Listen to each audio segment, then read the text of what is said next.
Greetings, everybody. Right back at you here at Railroad Nail Boxing Talk. And like we say here at Railroad Nail Boxing Talk, we don't just praise fighters with pretty records. We praise all fighters who get in the ring and fight hard. You can be 42-9, 38-11, or 14-10. If you out there knocking sweat off somebody's head, making the crowd want to come see you again, then your light will shine here at Railroad Nail Boxing Talk. What's up, boxing fans?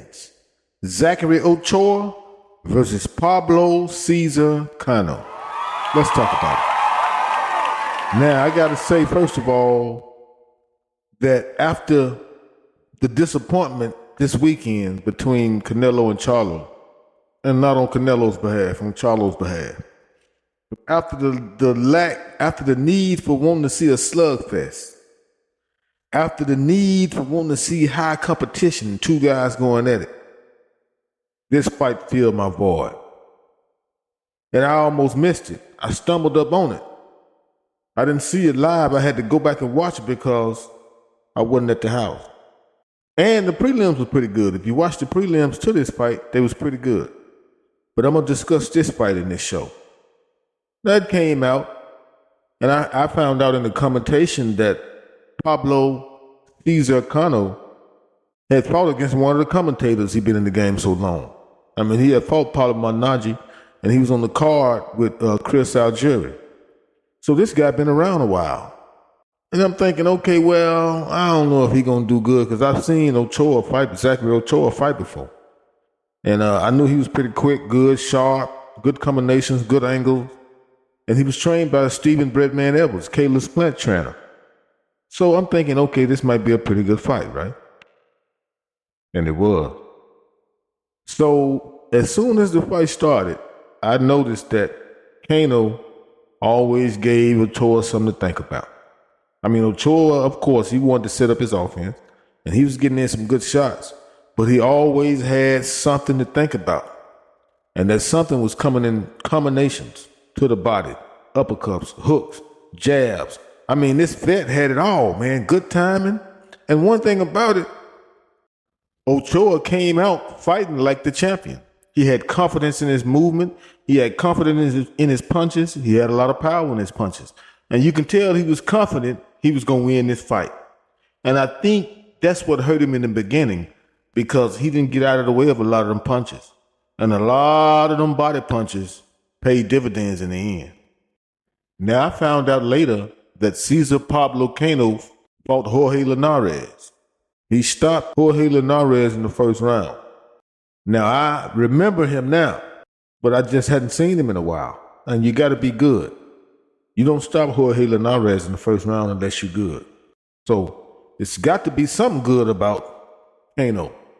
And we found out this night because when that bell rung, like I said, Ochoa had something to think about from every moment in that fight. He never did get a chance to relax, set up his offense, and concentrate without defending hooks, jabs, uppercuts.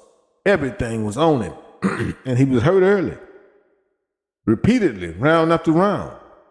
Now, the fight slowed down a little bit when Cano took a few rounds off. But I thought he was taking a few rounds off because he was fatiguing.